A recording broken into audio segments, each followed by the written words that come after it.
Hello, Mrs. Joseph. How are you? How's everybody? I'm Welcome, okay, and you? everyone. Good so far. Okay, great. Ezekiel? Yes, that's me. All right. Thanks for coming. Okay, Can we welcome. wait for another couple minutes? Or Okay, no problem.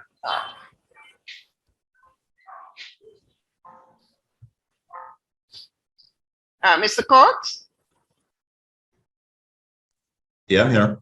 Okay. You think we should start now because we're It's totally up to you. Totally up to you, I Suzette. If you think want we to give it a, if you yeah, want I to give it think a few more minutes for some yeah, additional people to join, we could do that. That's fine, man. yeah. Let's give a couple more minutes, yeah? Mhm. Okay.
Okay, folks. Okay, I think we can start now.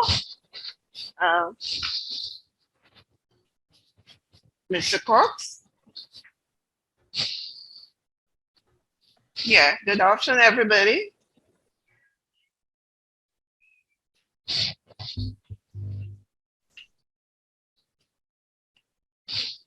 Hello, everybody can hear me?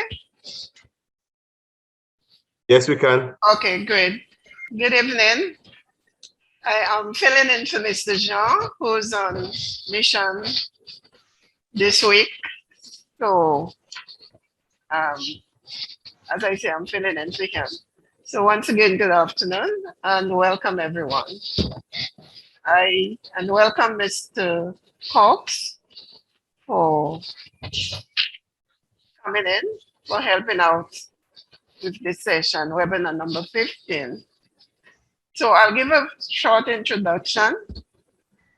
Mr. Whyme Cox is the manager for NAWASA's Planning and Development Department, NAWASA Grenada. Mr. Cox is a civil engineer by profession.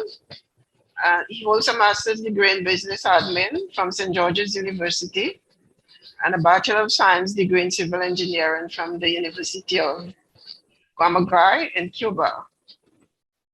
He is a member of the Project Management Institute of Grenada Institute of Professional Engineer. Mr. Cox possesses a combination of engineering and project management skills acquired through professional training. For the past 18 years, Mr. Cox has dedicated his time to the field of project and construction management, specializing in structural engineering, design and detailing, and project management. He gained extensive experience occupying managerial positions in state-owned organizations, quasi-government, corporation, and private construction companies. As NAWASA's Planning and Development Manager, Mr. Cox is responsible for overseeing the implementation of all capital and infrastructure projects within the state-owned organization with an annual budget of over $15 million. I now hand you over to Mr. Cox, who will be presenting on the topic today, climate resilient water sector in Grenada. Over to you, Mr. Cox. Thank you, Suzette, for an impressive intro. Suzanne, I know why I keep calling you Suzette, for an impressive introduction. So welcome all. Thanks for joining in. Thanks for having me to be able to just present on the climate resilient water sector in Grenada project. It is Grenada's biggest investment in the water sector in its entire history, and we'll get into that as I go through the presentation.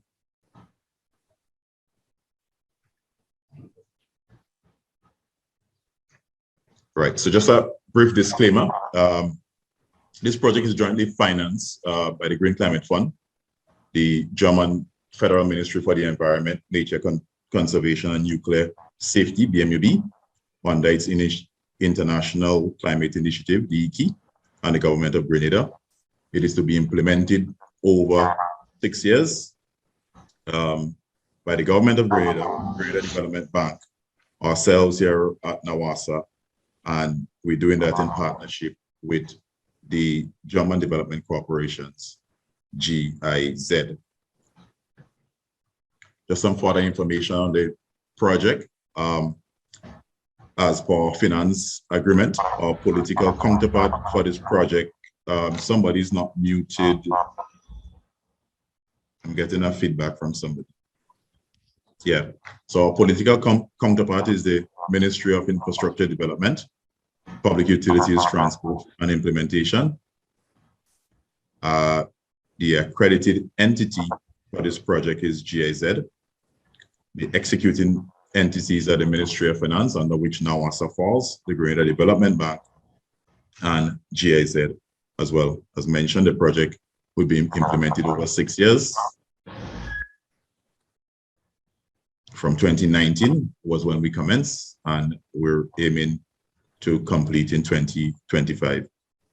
The budget is approximately 45.2 million euros, which is divided by 3 entities: GCF 38.4 million, BMUB 2.5, and the government of Grenada would spend $4.2 million for the project implementation.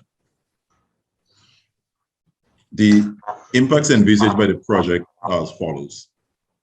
So on completion of the implementation of the project, Grenada is expected to have a more sustainable water resource management, water savings, agriculture and the tourism sectors, water loss reduction in our distribution systems, a lot more water storage, cost reduction, and green energy in water supply systems.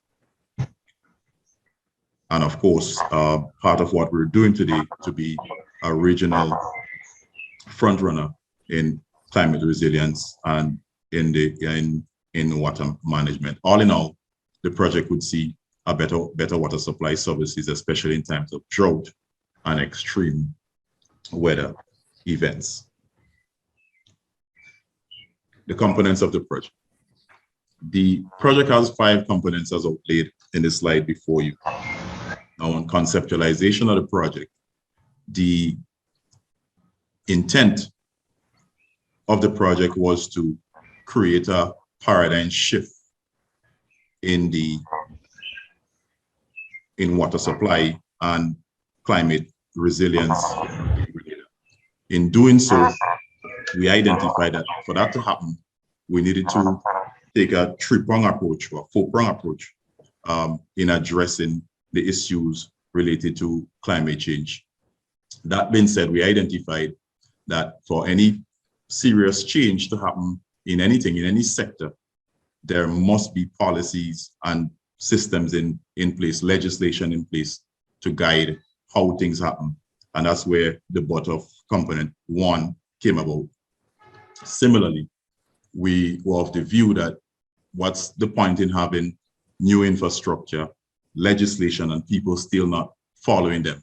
They would, if the mindset of people is not one of conservation and resilience, then that in itself would be a challenge. So component 2 focuses on the user to create a climate resilient water user. And of course, component 3 deals with the infrastructure, making sure that all of our infrastructure has some sort of climate proofing to deal with the issues of climate change. Component 4, additional contribution to the NDCs, with the Caribbean region and the world taking a stand on climate change. We felt that the project should also be part of that. So here we look at areas as it relates to emissions reduction, and all of this I'll get into in details. And of course, we are not selfish people, so we didn't want to do all of this, spend all of this money, gain all of this experience and keep it to ourselves. So we felt that we needed a regional learning replication, which is part of what we're doing today, just telling the region, telling everybody what we've done, the issues that we've had, so that futuristically tomorrow, any of the islands having a similar project, they can reach out to us, they can rely on us and hear what are the issues, what are the challenges. So that's why we're more than happy to be here today, just to give an idea as to where we are, what's happening with the G-REWS, and how it is that we can share, relate ideas, learning as the project is being implemented. So I'm starting with component 5, and again, it's the reason why we're here today. Under component 5, the intent of the project is to do a complete analysis of all the lessons learned, development of replication models. So we want to be part of a process where we are documenting everything. So tomorrow, if anybody has a similar project, they can come to us and we could say, these are the documentation, this is how we handle this aspect of the project, that aspect of the project, as the case may be. We want to continue to do conferences, webinars, as we're doing now. And again, assist with supporting, reviewing, development of similar initiatives. If persons have something like that, come to us. We'd be more than happy to take a look at it, given our learning and experience from this project. So let's get into it. Component 1, climate resilient water governance. So as mentioned, the project felt that one of the key things that needed to happen for a project like this to be functional is that of governance. As it stands, and I'm getting into activity 1.1, Grenada, water resources management in Grenada is limited to NAWASA, the water resources unit right now that Grenada has. It's large here with us in NAWASA, in fact, under my department. And what is happening with the water resources in Grenada? Because it is large with NAWASA, the data collection, data assessment is limited to the sources that NAWASA manages.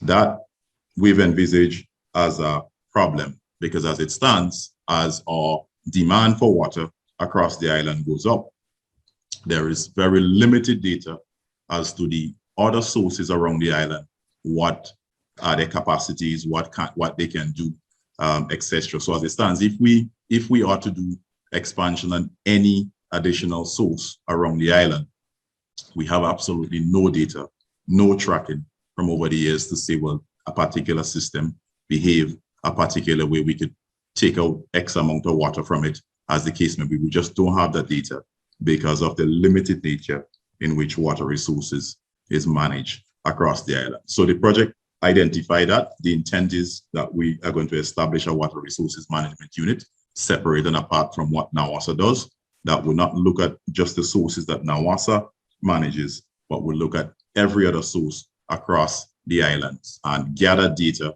So when we at NAWASA, when we're ready to do any expansion project, look at going into tap into any other additional water resource across the island, we are going to have that data and we'll be better positioned to make informed decisions in terms of what we can and cannot do.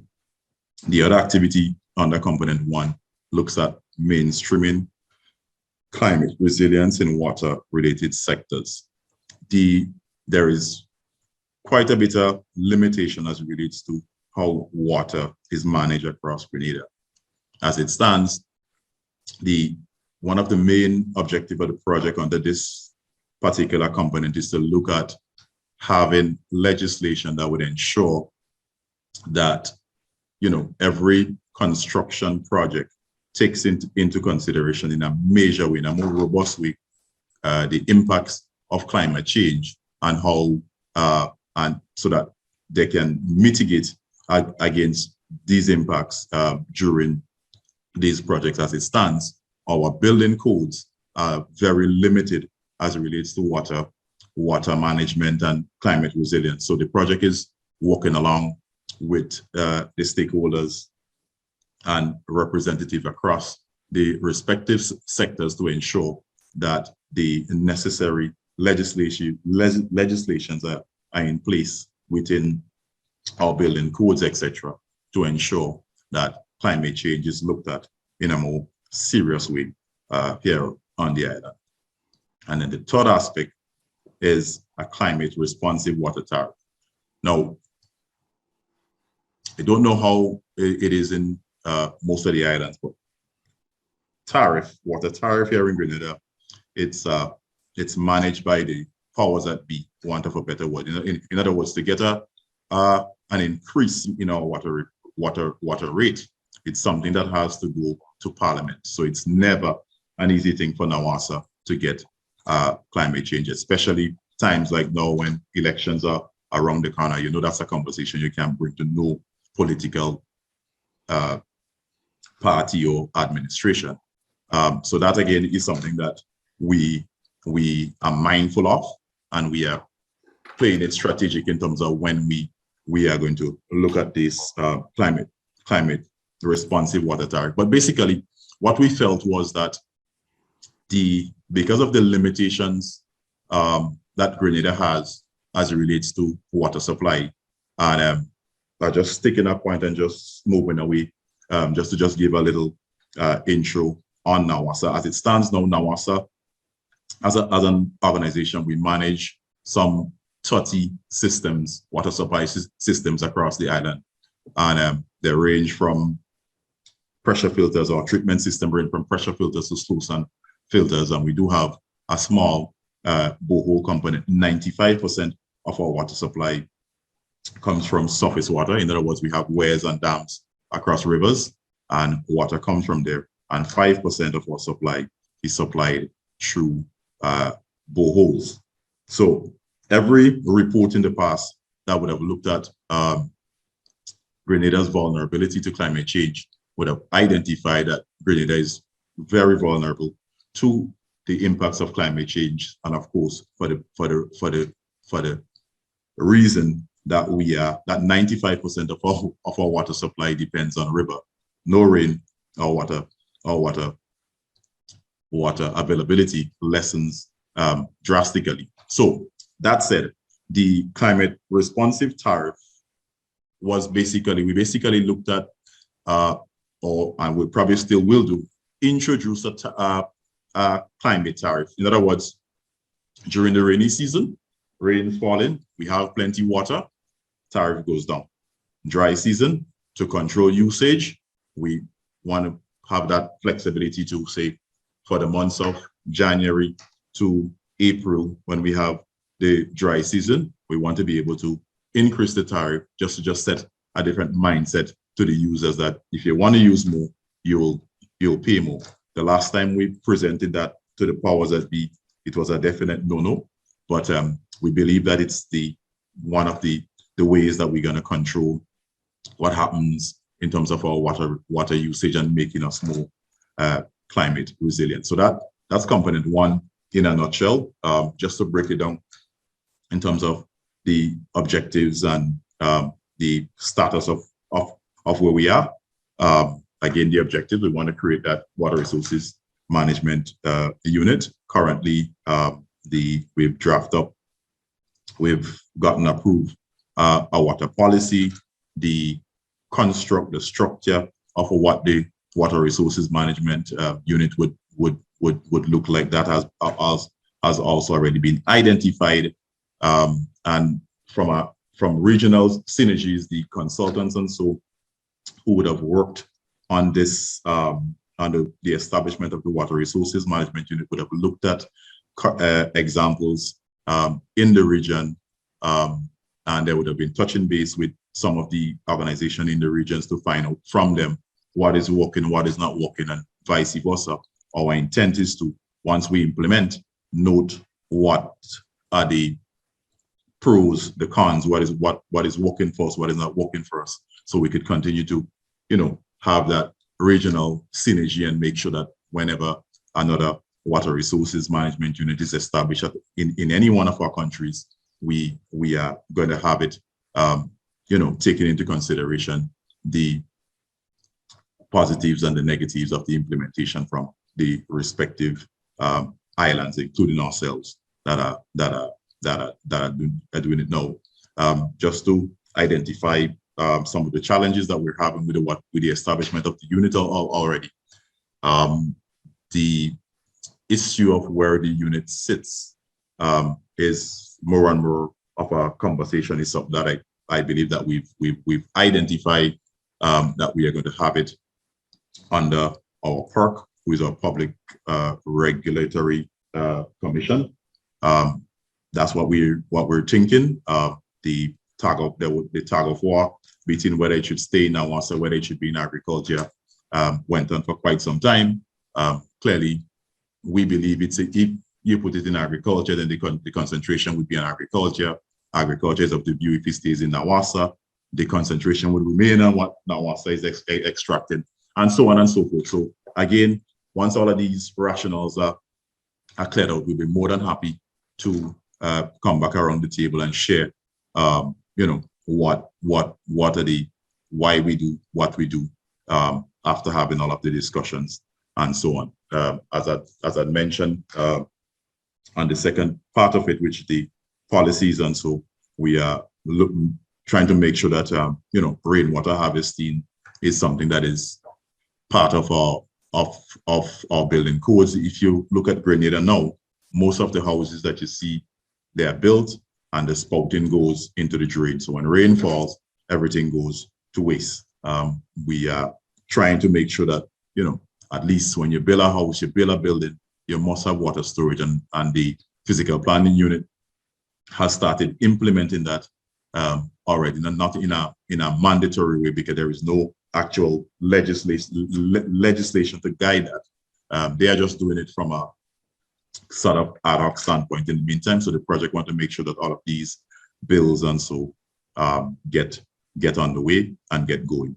And of course, I'd mentioned the water tariff is something, luckily for us, in 2019, the government had approved a water tariff increase for Grenada after 10 years. So this component of the project, looking at the climate smart tariff, we are going to try to bring that back to the fore more at the end of the project, 25, 26, to see if we get some traction from the politicians. So that's component one for you. As I mentioned, component two, we focus on the resilient water user. This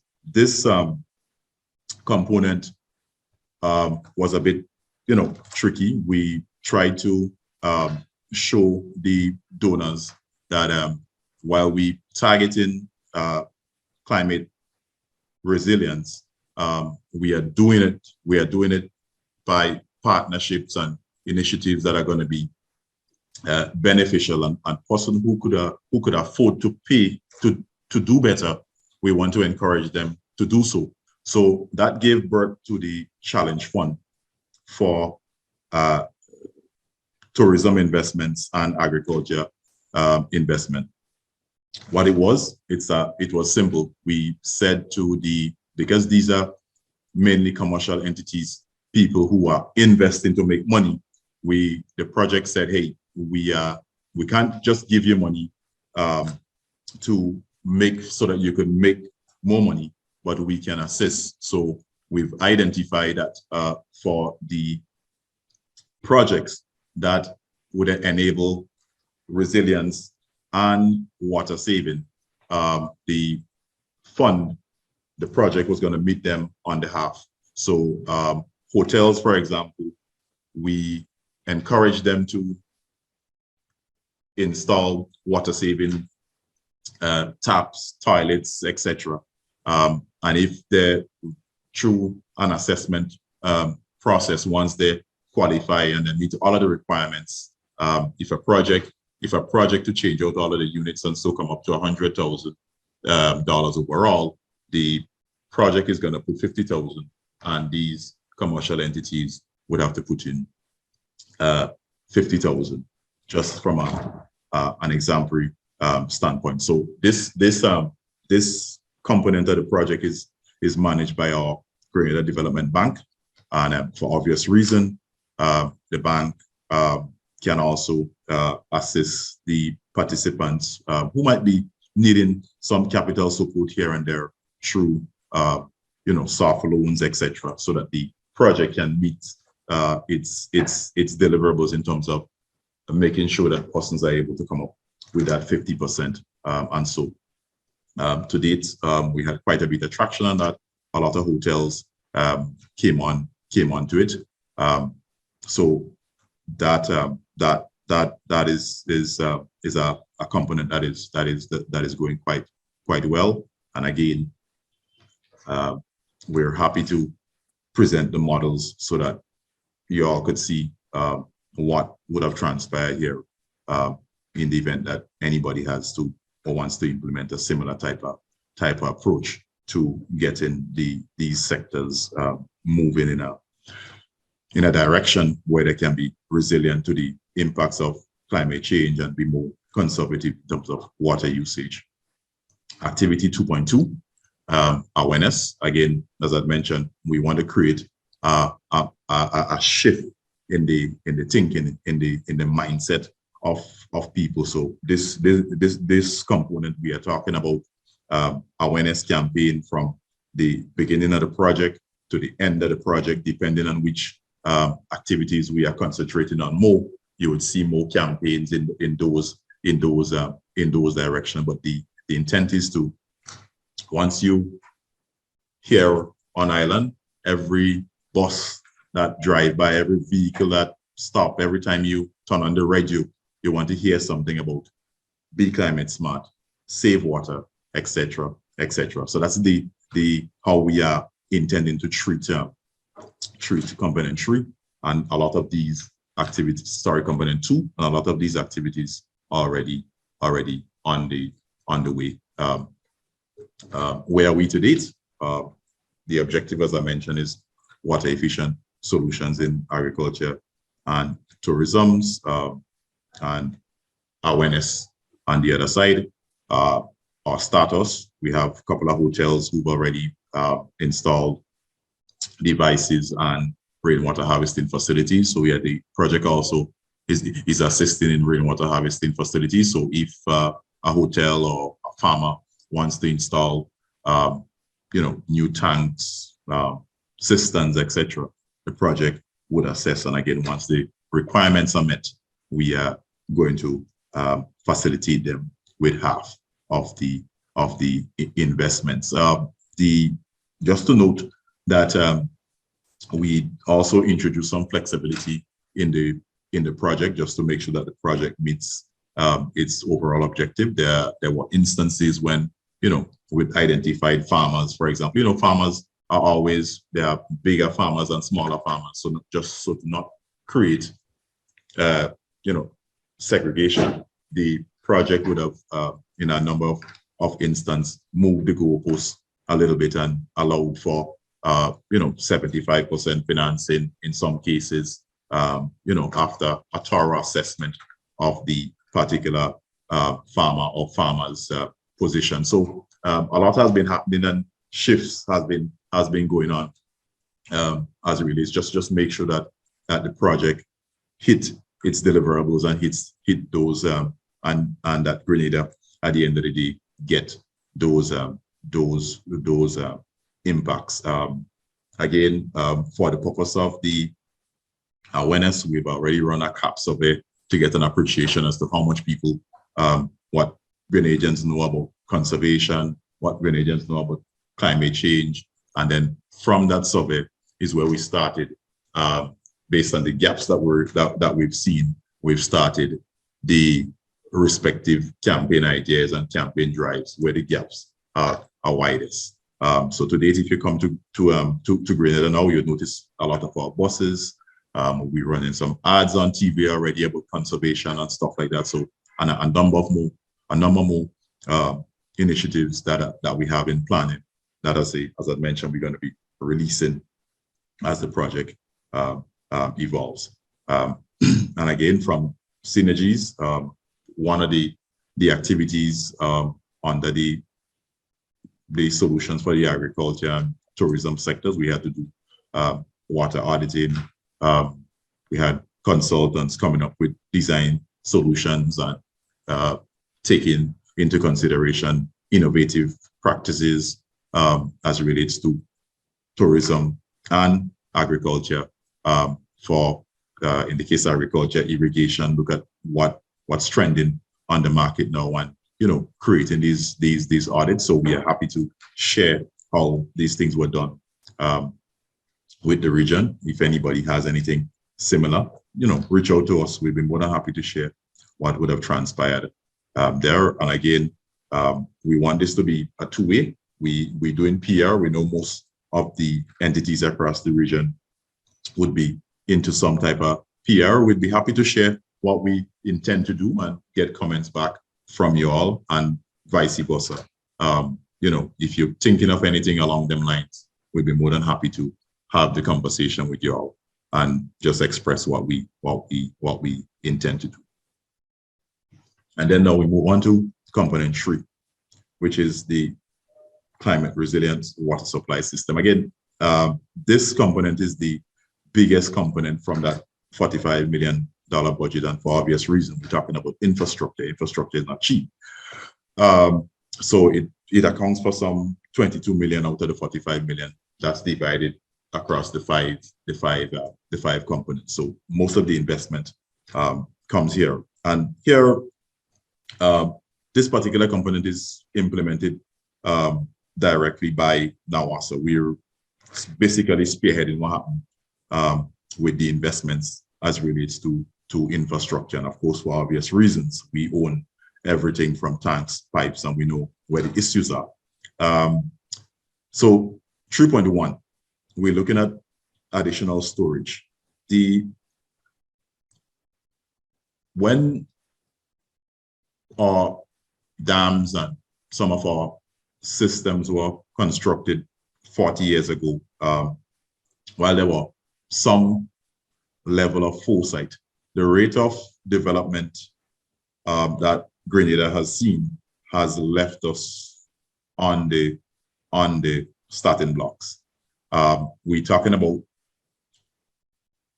in today's day, we still have systems that only have 100,000 gallons of clear well storage. If for some reason you have an issue that you have to shut a plant down, that 100,000 gallons would last an hour, and thousands would be affected. So in recent time, we've been benchmarking ourselves as an organization to ensure that whatever we do, whenever there is a system breakdown, we want to have it back up and running within 3 days. So that said, because of our lack thereof and limitations as relates to water storage, we are consistently encouraging customers that they should have backup storage to last them at least 3 days. The recent rhetoric on one of the talk shows was, NAWASA is always reminding us to have 3 days storage, but they only have 1 hour. So, these sort of things is what we get. So identifying that under the project, we said, hey, if we're gonna be climate resilient, we have to address all of these matters. So the project is envisaged to install 16 tanks across the island, and we're going to range them from 50,000 gallons. The 50,000 gallon tank goes on our sister island of Carriacou. Clearly, it's a much smaller population over there. So the distribution is much smaller and goes up to 500,000 gallons for some of the higher demand areas here on the island. And they're going to be dispersed from St. George's in the south, to St. Patrick's in the south. Those systems. We're looking at raw water storage. The eastern side of the island suffers tremendously from the dry season now. Our rivers and watershed on that side of the island, they're very vulnerable to the dry season. They go super low, and clearly we cannot meet the demand on that and certain areas once the dry season hit. And clearly our solution is valve regulation. Something that we're doing all we can, or we hope we're aiming that this project would assist tremendously on with the interventions in our raw water storage capability on that side of the island.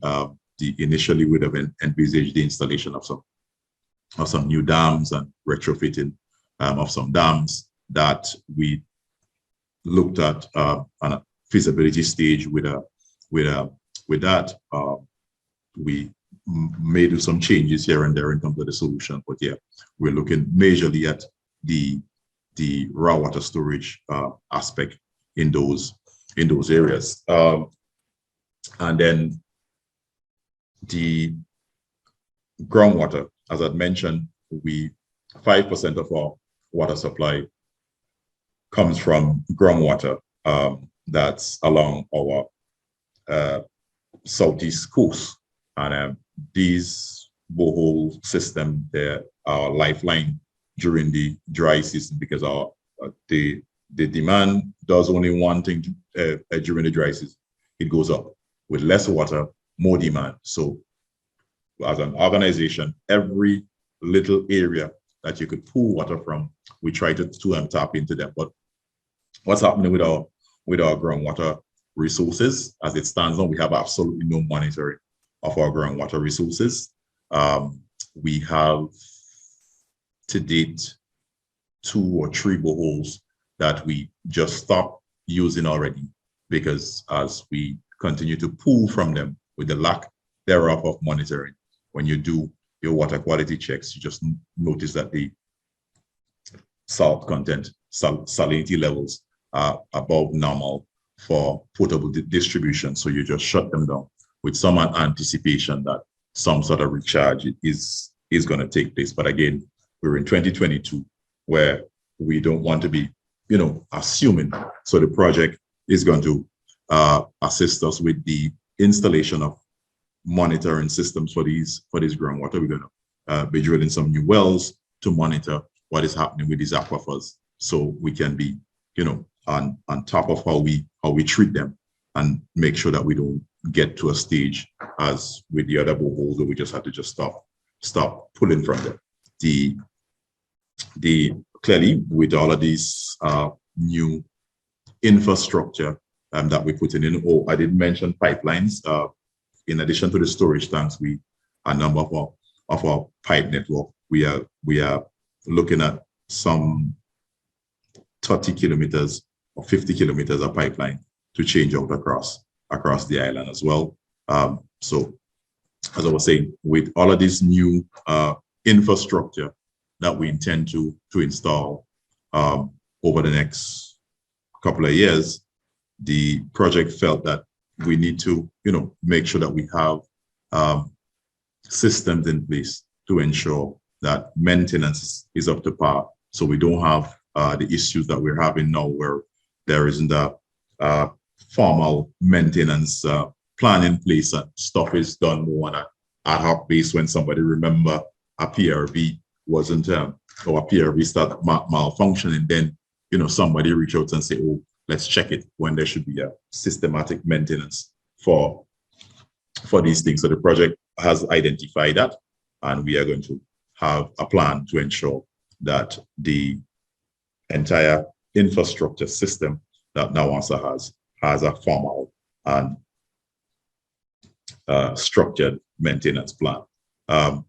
We are going to also do some investments in communal rainwater harvesting systems across our rural areas and our sister isle of Carriacou. There are a number of existing tanks, and so that because of again, they would have started to have leaks and lack of investments from government and communities. These tanks are just sitting there with massive potential for storage. So we've identified a couple of these tanks that we could repair, restore, and use as rainwater harvesting system, capture all of the rainwater as alternative ways to ensure that we have water stored and we could respond in the event of a climate event. The project, because we're looking at climate resilience, we did not leave out the medical sector. As it stands now, a number of our health facilities across the island, they do not have backup systems, and if they do have, it's tanks that are just out in the wind. And if we're in the middle of a hurricane, and we've experienced the Ivans and the Emily, so we know clearly what we're referring to. The project felt that for these centers, we need to have backup systems on them, that in the event that there is some landslide, some issue that may or would have impacted NAWASA's supply to them, they can still function for a period of time, because they would have these backup systems on them. And the intent is to have them fortified in a way that, given a hurricane or some type of extreme event like that, these tanks would not go, they'll stay and remain, so that whenever that system passes, the medical centers and so can come back on stream as fast as they can. Similarly, so again, as I mentioned, most of our water supply is from rivers, etc. The challenges that we have now, or one of the challenges that we have now, is that when it rains heavy, we have dam siltation, and again, you have to shut down plants to clear dam, etc. And again, creating interruption in your supply system. So oftentimes you hear people saying, well, rainfall in NAWASA, you all have issues. Rain not falling, you all still have issues. So what is this? Again, we've identified that, and again, we've looked at some interventions in terms of how we could better and lessen on these dam siltations, etc. During these events. Again, it's 2022, SCADA control, SCADA system. We believe that at this stage, or the stage that we want to get at as an organization, is where I can sit in a room and just look at the computer screen with all of my plants before me, and by the touch of a button, we can turn off valves, turn them back on. This would allow us, in the time of hurricane warning, etc., we could have water on for minutes before impact. And of course, once we're back online, we could see if we have any impacts and turn on systems again right after the event. And again, lessening or making us more fortified and more resilient to these climate response. And of course, as I was just pointing out, that will be part of an emergency response plan in terms of what happens when there is a warning, what happens when there is a landslide, etc., as we go forward. So that's what we intend to do on the component 3. Again, here we have quite a bit of purchasing, quite a bit of procurement, etc. across for the region. Reach out to us. Here, this is where I believe that once we would have get our goods and so on island, persons can reach out and say, Cox, you all bought pipe from the particular supplier. What was the experience? Is it good? Is it bad? I believe that these sort of information we could share, just so that, as a region, if we see trouble, we've had an issue with a particular thing or a particular supplier, I wouldn't want any of the other islands to go through the same issue. So we'd be more than happy again, guys, to, once these things start to roll out, to share with you all what those issues are. So again, in terms of where we are, we've divided the tank installation and pipe installation into 2 groups, somewhat so just so that it can be more manageable. And again, there's still some issues in terms of land acquisition, etc., for some of the tank locations, and so that we've identified that we are dealing with. So in the interest of time, those that we had the all clear on, we put those as a group 1. To date, we've completed most of the preliminary designs. We're in the process now of commencing our goods procurement for those group one tanks. And of course, we've also started the conversation with SCADA, all the other interventions for those group one projects. So that is moving along nicely. Time-wise, we're looking good. We were worried about the Ukraine situation, still a bit worried. So we'll see how that is impacting the project. Thus far, some of the numbers that we've seen from a financial side still looking probable. We haven't seen major increases thus far, which is a good sign, and it's one of the risks that we would have identified, because clearly when this project was conceptualized, there wasn't any issues with supply chain, etc. So one of the bigger risks that we have identified to date, especially with this component 3 that requires a major amount of procurement and dependability and supply chain, etc., etc. Good. So that's component 3. So component 4, as we'd mentioned, we're looking at additional contribution to Grenada's NDCs. And so here we look at emissions as it relates to NAWASA. We just did an evaluation of, all our energy consumption and try to benchmark the type of emissions that the organization would have, and how what sort of interventions we could implement to lessen on that. It also involved the implementation of a water loss reduction strategy. This again is of critical importance.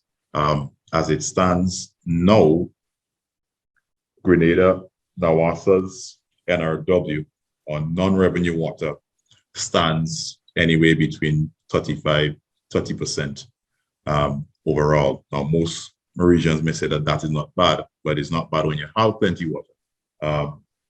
For us, it's terrible, because if you are losing 30% of what you are producing and persons are complaining that they don't have water, then you're not in a good position. So we've identified that is one of the things that we need to address and address fast, and we are looking to address that through the implementation of GIS technology, looking at better management of our DMAs, etc. As a project evolves. So again, that is one of the things that we also have commenced looking at that. And additional to that, we want to introduce technology, looking at, system for integration of our operations from the time a work order is created. We want that process to be a seamless process across the organization and not system as we have now, where when a work order is created, sometimes it takes 2 or 3 days to get to our transmission and distribution team who would address it. Now, when you have big breaks and big bus, etc., it becomes emergencies and we will move on them immediately. Notwithstanding when you have the small ones, which are still throwing out 10, 15 gallons a minute, because it is not life or death, and because of the amount that you have to manage as a transmission and distribution, you find that sometimes 3 days a week, sometimes a month, you hear somebody say, hey, we saw this leak here and it's been going on for a month. So we want to, through GIS tracking, GIS monitoring, see how best we could identify, map, track all of these leaks so we can, better appreciate what is happening with the network. We're also planning to have instrumentation consistently on the network to do water balancing through the identification of an establishment of DMAs. So we're going to have, for every DMA, have a bulk meter or log or something telling us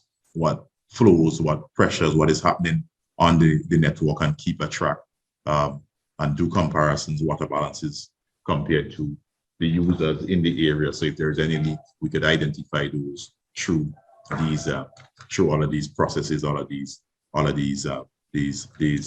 intervention. I should probably speed up because time is going faster than I'm anticipating. And again, guys, here we would be more than happy to share again what we would have done.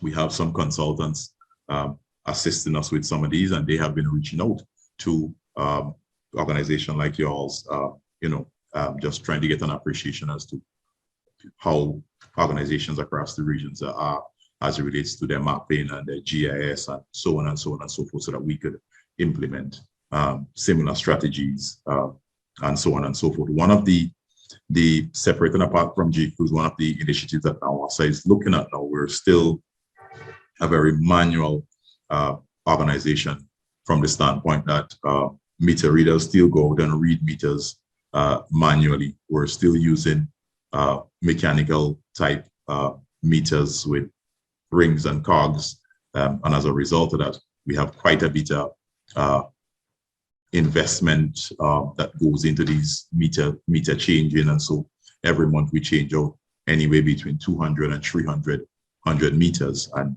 if you do a cost analysis of that, it's one of the things that we've identified that is impacting the organization because of the amount of meters that we change now. While a lot of them is old meters that would have been in the ground for 4 or 5 years already, we're still not getting the life expectancy from these meters. So it's not a good thing for the organization. So we are heavily looking into the smart metering, the introduction of the ultrasonic type metering that again would assist with more direct monitoring of the systems and assist us also with our water loss reduction campaign. So again, guys, we'll be reaching out, and we know quite a bit of the organizations across the region has already have these deployed.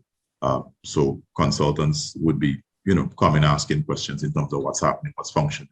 So we can be guided along a path, and of course, once we implement, guys, we'll be more than ready to share what those reports are, what the findings are, etc., etc.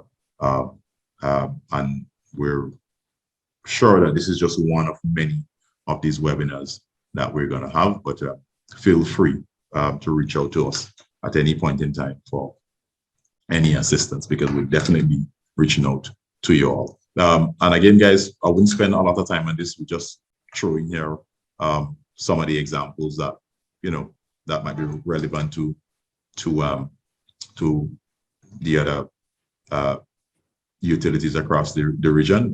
Climate proofing, we just showing a slide here just to just show what are the implications of not climate proofing and how we would have gone about our climate proofing exercise. We started off with an assessment. We included of the key stakeholders as it relates to water, and just hear from them, you know, what challenges from there would have come up with a guide and the different measures, and so identify risk, likelihood, do the assessment, apply the measures, and of course we're monitoring. And the feedback we are going to take note, and in our component 2 or component 1, make sure that these findings and feedback get into policy making, so this concept can continue across the island and maintain itself in a policy and legislative way.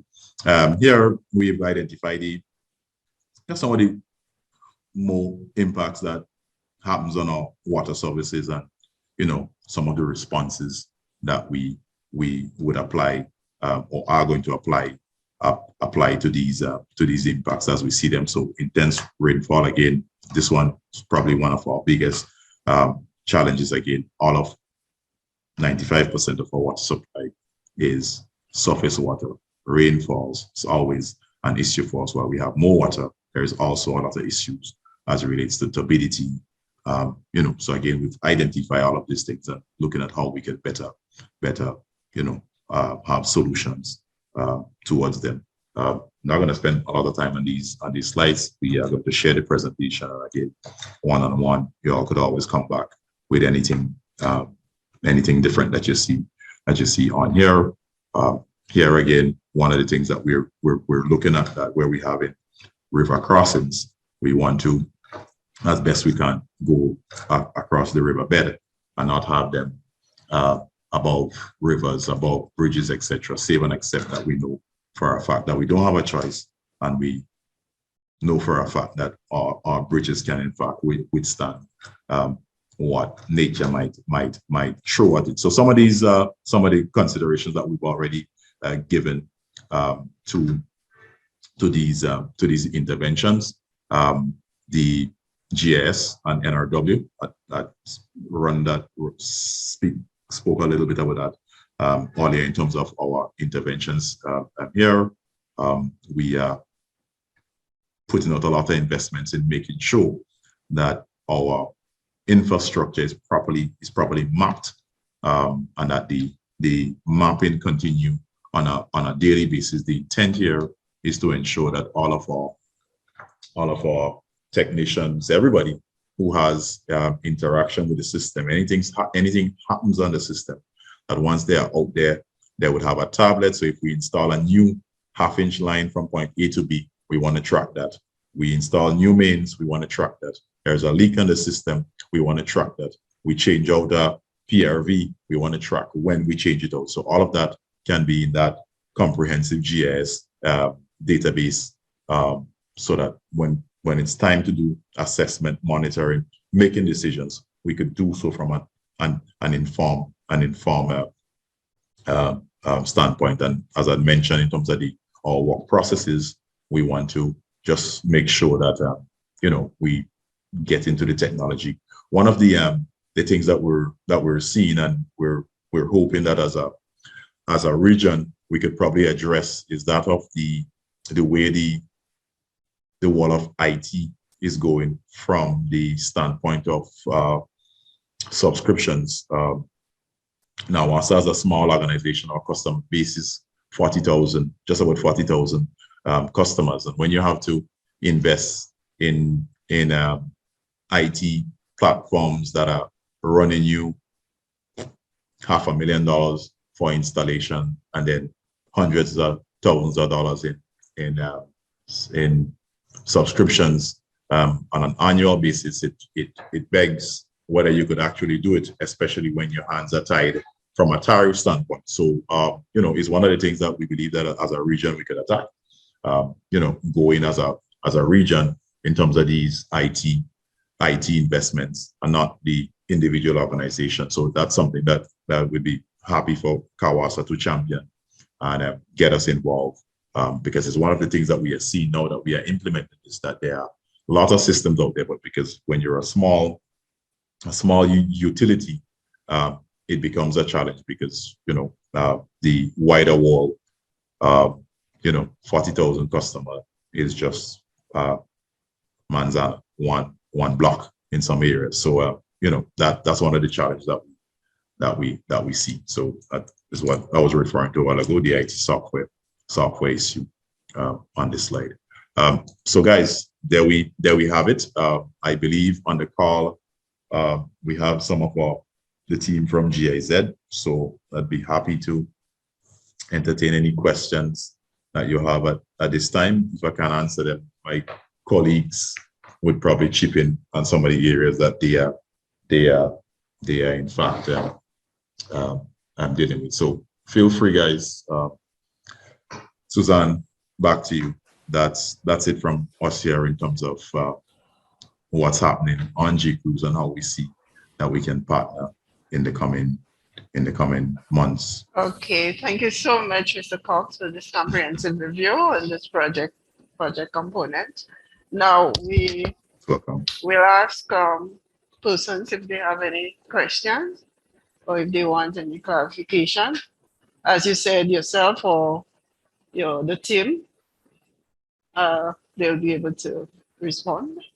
So folks, feel free to ask questions if you have any.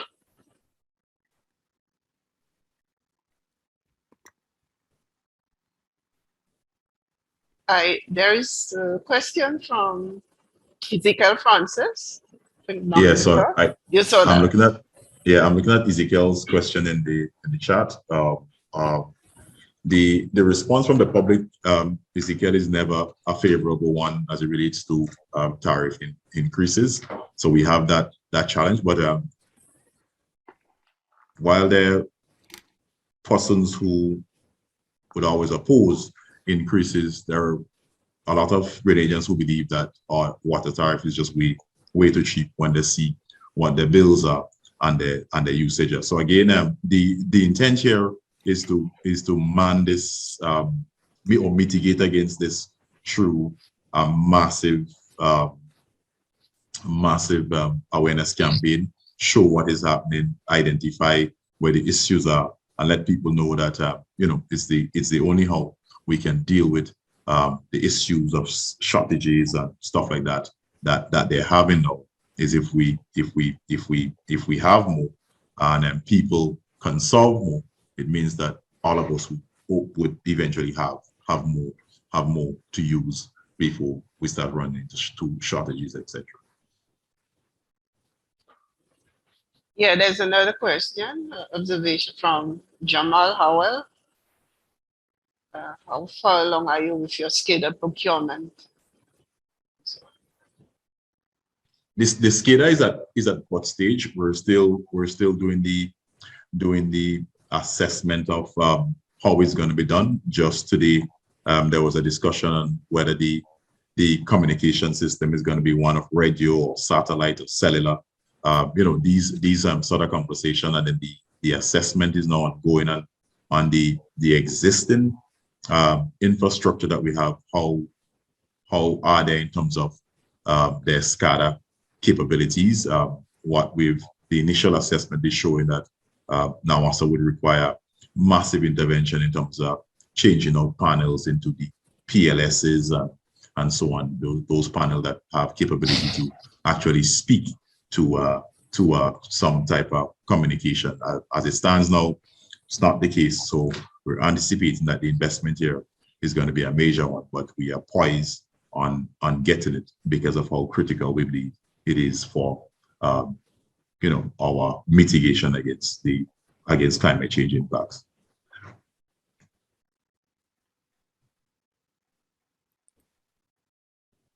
Okay, any more questions? Suzanne, I've got my hand up because I've got a really, really interesting presentation. Thank you very much. I found it very interesting. I have a number of sort of comments and questions. Are you using district metered areas? How far are you along that right now? Well, NAWASA has always had DMAs. Currently, we have some 70 DMAs. So we have bulk meters already installed on a number of our areas. What we're just fortifying now is doing a water balance concept, so we can make that DMA process, DMA assessment more seamless and more accurate. Yeah, because I'm working on a project in Haiti, and we did a training there. I'm with Operators Without Borders, and we did a training there on district metered areas, and they were at 90% leakage, and they have found just using the district metered areas to shut off the systems one by one, it has just made an incredible difference. Indeed. I'm going to have them come and do a case study on this for one of the webinars. Not a problem. Another thing, you talked about SOPs, and with Operators Without Borders, we will be releasing about over 200 SOPs for almost everything in the utility and laboratory as well, free of charge to everybody through CAWASA in the next couple of months. Good. So any of the utilities that want to take anything that's there, they can take it, and then our team who put these together is very willing to help you customize them for your individual utilities. Okay. So have a look out for that. Okay. And one thing, when you said on the, somebody, I think Ezekiel asked, or somebody about the water tariff response to the public. I don't necessarily agree that the public is always opposed. When we were working with the people in St. Lucia, we put in there was a new plant out at Dennery, and half of the people got water and half of them had to wait. And so they had increases in their they were metered, they were paying more. We did a town hall meeting, and we did a survey of people, and the people who had got this water said they did not mind paying for the water. They said, we're getting water, we're happy. What we want is, if you're going to raise the prices, raise the service level. And if you have a communication plan that is really robust and isn't just when you're bringing in a climate or a tariff review, because that's always suspicious. If you have this ongoing, and I know Dominica has been doing this very successfully, you don't have as much pushback from the public as you would normally do. So I'll just make those comments. One other thing, on the remote monitoring, we had a presentation recently on the Wednesday webinars from Sentry, and they have one of the probably the top remote monitoring systems that are not as expensive. So you might want to get a hold of that presentation and just listen to what they're doing, because it's one of the better ones we've seen in the world. Okay, perfect. So it might be an opportunity to look at that. Thank you very much. Thank you. Thank you. Great. Thanks, Valerie. Any other questions? Anything more to clarify? Suzanne, it wouldn't be a Wednesday webinar if Ezekiel and I didn't have a question. I know, and that's great. That's great. Okay, I may add also that I heard of your, Mr. Cox, your offer to the participants, so you could share with them your experiences. Indeed. In that project. So I think it's a good offer, and then they should take it up as it relates to the project. So yeah, so I would imagine they would you would assist them if they need any help with regard to your project. Yeah, definitely. Great. Perhaps you could put your email address in the chat so everybody has it. Might be. We'll do that now. Thanks. Yeah.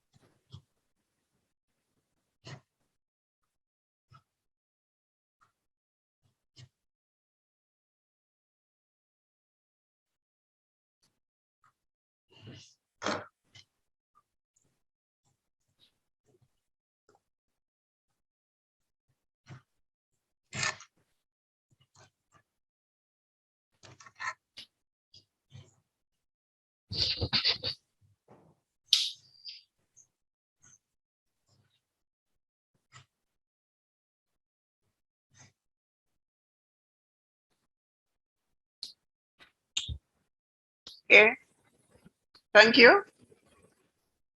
Everyone got this?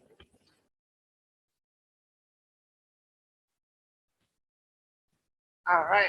So I wish to thank you again, Mr. Cox, for this great presentation. I wish to thank everybody, all the participants, and of course, you'll be getting the recording. And we can also share your presentation, Mr. Cox. Yes, definitely. Great. Definitely. Great. I'll send it to you, Suzanne, and you could distribute it. Yes, please. I believe you have a wider yes. Great. connection. Yeah, I would appreciate that. Thank you again. Thank you. Thank everybody for Thanks, your guys. participation. Thank you. Thanks, Mr. guys. Cox. Cheers. All right, No problem. great. Thanks, guys. Bye-bye. Bye. Bye.